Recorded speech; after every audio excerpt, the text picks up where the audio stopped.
안녕하세요, 폭주자 라이더입니다. 저의 영상은 주로 데일리 와인을 소개하고 리뷰하는 내용을 담고 있습니다. 구독과 좋아요는 영상을 만드는 데 큰 힘이 됩니다. 구독은 무료니까요, 구독 부탁드립니다. 어제 이 까스텔라레 끼안디 클래시코 2017년 빈티지를 마셨어요. 그런데 그걸 마시면서 최근에 사온 2019년 빈티지와 차이가 어떨까 갑자기 궁금한 생각이 드는 거예요. 그래서 소위 버티칼 시음이라고 하는 동일한 와인의 다른 빈티지들을 비교해보는 그런 영상을 제작하게 되었습니다. 물론 함께 비교해서 마시는 거와는 좀 차이가 있지만은 2017년도 빈티지는 어저께 마셨기 때문에 오늘도 기억이 꽤 살아있어서 와인의 큰 방향 같은 걸 비교하는 데는 큰 문제는 없을 것 같아요. 이렇게 비교 시음을 해야 되니까 한잔하지 않을 수가 없겠죠.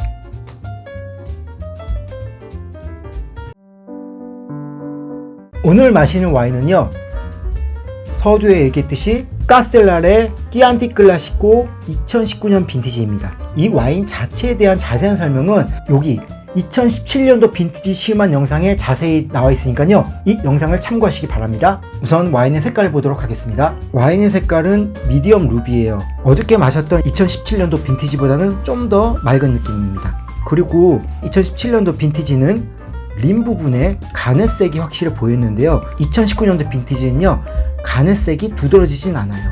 2년 어리다고 색깔도 좀 더 프레쉬하고 깨끗해 보입니다.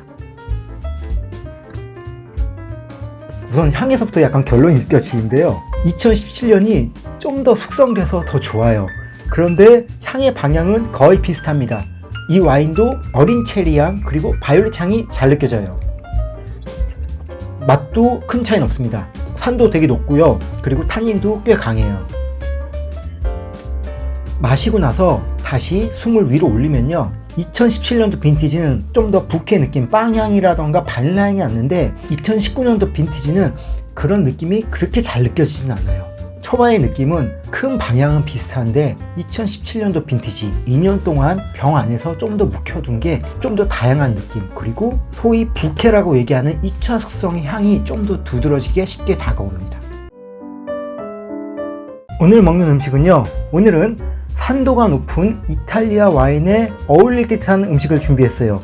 어저께는 백숙이어서 꽤 산도도 높고 파워풀한 이탈리아 와인에 밀리는 감이 있었어요. 어저께 까스텔라레 끼안티 클래시코 2017년 빈티지를 마시면서 이렇게 살짝 산도가 있는 음식이 땡기더라고요. 그래서 오늘은 이렇게 해산물 토마토 스파게티를 만들어 봤습니다. 여기 이렇게 전복 한 마리가 들어있고요, 추가로 한 마리는 이렇게 잘라서 넣습니다. 낙지도 들어가 있고요. 이거는 노브랜드의 불고기 피자입니다. 이거는 스파게티 만들면서 삶은 해산물들이고요. 이거는 이마트24의 냉채족발입니다. 4,900원인데 이렇게 4,900원짜리 냉채족발을 허접하게 내놓다니 다시는 안 사먹을 냉채족발입니다.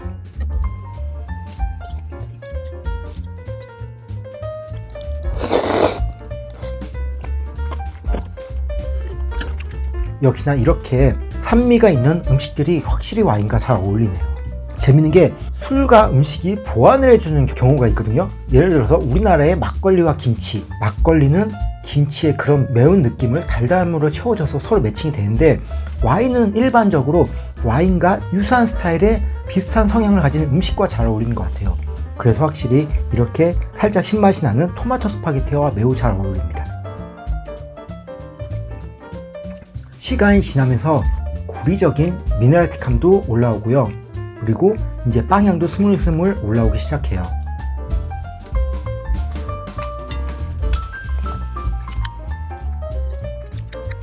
불고기 피자지만 이것도 와인과 매우 잘 어울리네요.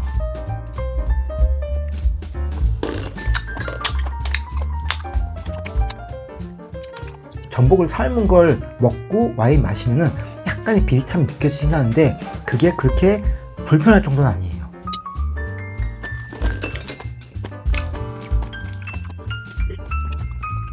낙지 삶은 거는 서로 조화가 좋다기보단 그냥 서로 먹기에 나쁘지 않습니다. 서로 방해하지 않는 그런 느낌입니다. 이제 제가 그렇게 실망을 한 냉채족발을 한번 먹어봐야겠네요. 와, 진짜 얇게 잘랐어요. 요거 2배 줘도 아쉬울 텐데 너무 아쉽습니다.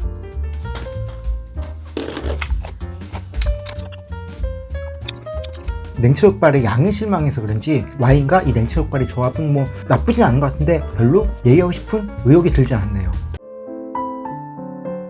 오늘의 BGM은요, 어저께 소개시켜드린 문다누스 임페리엄의 1집인 The Spectral Spears Coronation 전에 나왔던 EP 앨범입니다. 앨범의 제목은 Ode to the Night Sky고요. 거기에 실려있는, 어떻게 읽어야 될지 모르겠는데, 리덴데 파 나텐스 빙거입니다. 장르가 어저께 소개시켜드린 1집은 프로그레시브 파워 메탈 쪽인데, 이 앨범은 심포닉 블랙 메탈이에요. 음악이 완전 다릅니다. 오늘 선곡한 곡은요, 우울하고 우주의 강함이 느껴지는 그런 앰머스페릭한 심포닉 멜로딕 블랙 메탈인데, 앨범 전체적으로는 우울함이 느껴지는 반복적인 멜로디를 사용하고 있는데요, 오늘 선곡한 곡 같은 경우는 그 중에서도 멜로디의 변화가 좀 큰 곡입니다. 재밌는 게요, 음악 자체는 단순한데 드러머가 좀 튀어요. 이 앨범과 1집 앨범의 드러머는 똑같은데 일반적으로 블랙메탈의 드럼은 매우 단순한데요, 이 앨범에서 드럼은요, 변화를 일부러 많이 주면서 연주하고 있습니다. 또 이런 면을 보면은 이 앨범 다음에 나온 정규 앨범의 프로그레시브함을 이미 이 앨범에서도 보여주고 있는 것 같습니다. 오늘 선곡한 곡인 리덴데 파 나텐스 빙거도 본문에 링크 시켜드리도록 하겠습니다. 오늘 마시는 카스텔랄의 끼안티 클라시코 2019년 빈티지에 대해서 정리를 해보도록 하겠습니다. 제가 이렇게 에어레이터를 꽂아놨는데 그 이유가요, 전체적으로 비교했을 때 2017년 빈티지보다 2019년 빈티지가 좀 더 단순하고 어린 모습을 보여주기 때문에 그런 거예요. 저는 그래서 개인적으로는 2017년도 빈티지가 더 좋았습니다. 초반에는요, 좀 덜 익은 신맛이 날 듯한 체리의 향과 함께 제비꽃 향이 잘 느껴졌어요. 부케의 느낌은 잘 안 느껴졌는데요, 시간이 지나면 지날수록 현재는 구리적인 미네랄틱한 느낌도 좀 더 살아나고 빵향도 좀 더 잘 느껴지고 있습니다. 상큼한 과실류의 향과 함께 민트향도 지금은 올라오고 있어요. 그런데 2017년도 빈티지는 마시다 보면은 초반에 과실향이랑 특히나 꽃향이 엄청 화려하게 피어 올랐거든요. 나중에는 고소한 견과류의 향과 빵향이 오히려 메인이 됐지만요, 그래도 그 중간에 그런 화사함이 폭발하는 그런 게 있었는데, 사실 2019년 빈티지는 그런 모습을 보이진 않아요. 전체적인 방향 비슷하지만 2017년 와인같이 드라마틱하게 좋다, 사실 그렇게 느껴지진 않아요. 사실 2017년은 3만원 정도의 가격 자체 때문에 부담스러웠던 거지 가성비 매우 좋아하는데, 2019년 빈티지는 가격 대비 가성비가 딱 좋다는 느낌은 들진 않아요. 그래서 좀 아쉽네요. 에어레이터를 사용해서 일부러 풀면서 먹을 때는 좀 더 좋은 뉘앙스가 날지 모르겠는데, 지금 자연스럽게 브리딩 하면서 마실 때는 그닥 좋다는 느낌은 안 드는 게 사실입니다. 데일리 와인도 가격에 따라 다르지만은 조금 급이 있는 와인은 묵혀서 먹는 게 더 좋다는 걸 반증하는 것이 아닐까, 그런 생각이 드네요. 저희 영상이 여러분들께 즐거움이나 도움을 드렸다고 하시면요, 구독과 좋아요, 알람 부탁드립니다. 감사합니다.